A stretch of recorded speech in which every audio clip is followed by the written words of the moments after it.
We are now ready to move on to autism spectrum disorder. Once again, oftentimes abbreviated as ASD. And spectrum, the word spectrum simply means a range. So autism is on this spectrum, and it you can see huge variations in students who are on the spectrum. The overarching qualities of students who are on the spectrum um, go back to having challenges with social skills. Students with autism often have a hard time looking you in the eye. They often have a hard time showing empathy, asking questions about you, showing interest in other people, being able to make their own needs, being able to explain their own needs. They have a propensity towards repetitive behaviors, so doing the same movement, the same activity over and over again. Sometimes you'll see even hitting, like they'll take their palm and hit themselves repeatedly on the head. And it's a soothing type of behavior and a way for them to feel, because oftentimes their sense of feeling is muted. Oftentimes, students who are on the spectrum have difficulty with speech. They have difficulty picking up on nonverbal communication skills. So, if you're talking to somebody and they're going on and on and on and giving you every little minute detail and you roll your eyes, most people will be like, oh, I need to wrap this up. I'm going on. Students who are on the spectrum would not pick that up at all. As long as we're talking about those types of challenges, they often have very unique strengths, such as a great ability to remember specific dates or facts. They often can get obsessed with something like the US presidents or facts about Earth space. And they can tell you just tons and tons of details and information that the typical person would not know. So, as we look at the causes, once again, we're not 100% sure. Studies are ongoing because autism is on the rise in the United States and in other countries.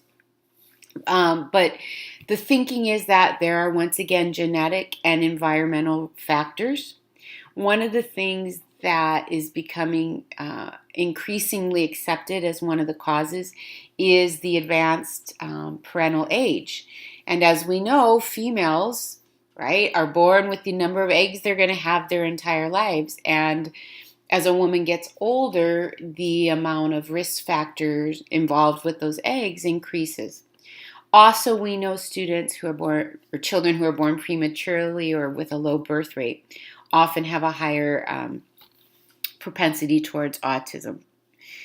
What we know is that autism is often detected very early, usually by the age of 3. And it might not be seen in the first year, but then as speech is developing, and really by the age of 2, when most children are communicating pretty well, children with autism are not. So that's why we can detect it earlier. And we know, similar to ADHD, that autism affects the way that the neurons interact with each other. And depending on the severity, can really make entire regions of the brain not work well. At the current time, 1 in every 59 children in the United States is diagnosed with autism. And that, like I said, is increasing. So how do students get diagnosed? This, usually the teachers are not involved, because by the time they come to elementary school, the vast majority of students with autism have been diagnosed. So it's usually parents who, there's a screening tool, and it's used with toddlers. Once again, then it's taken to a doctor who does the official diagnosis.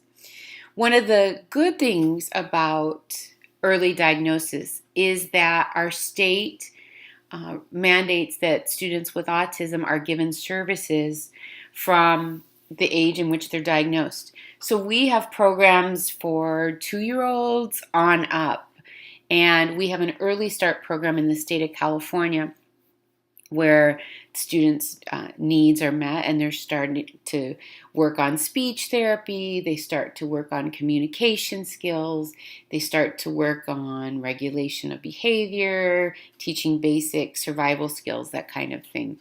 And so they get a wide variety of support, sometimes even in-home services. And I've put on here some examples that I'll show you of, like the diagnostic tool, just so you can see the types of behaviors that tend to show that a child is on the spectrum. So let's go ahead and look at that checklist.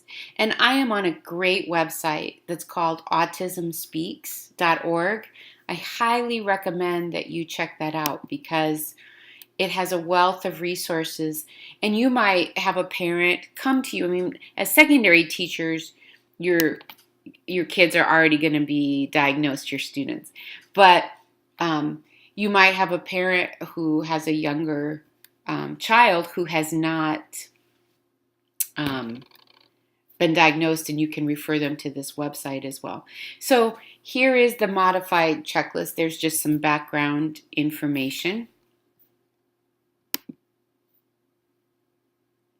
And then look at the types of questions. Here we're looking at eye contact and the ability to see, to understand that if somebody is pointing at something, that you should look at that.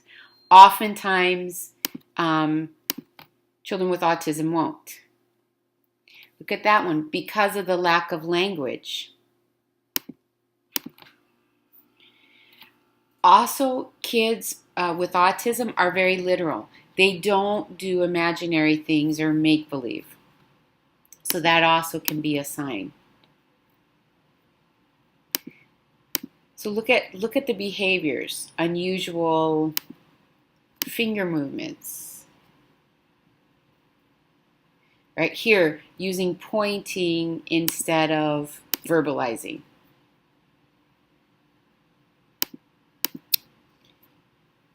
Right, here's the social skills, right? These are all the telltale signs.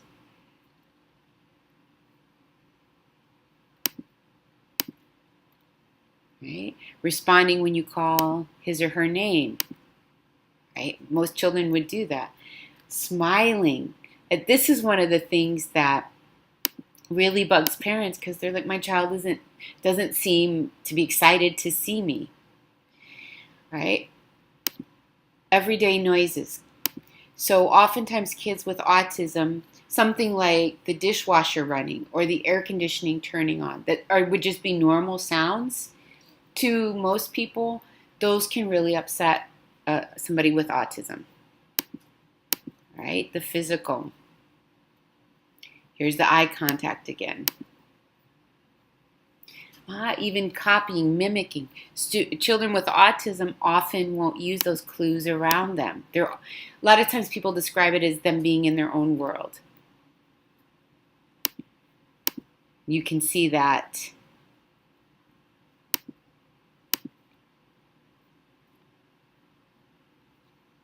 Right? So you can see it's a lot of the verbal, not using the clues in their environment. These are the types of questions. Right? Not being able to read other people's feelings.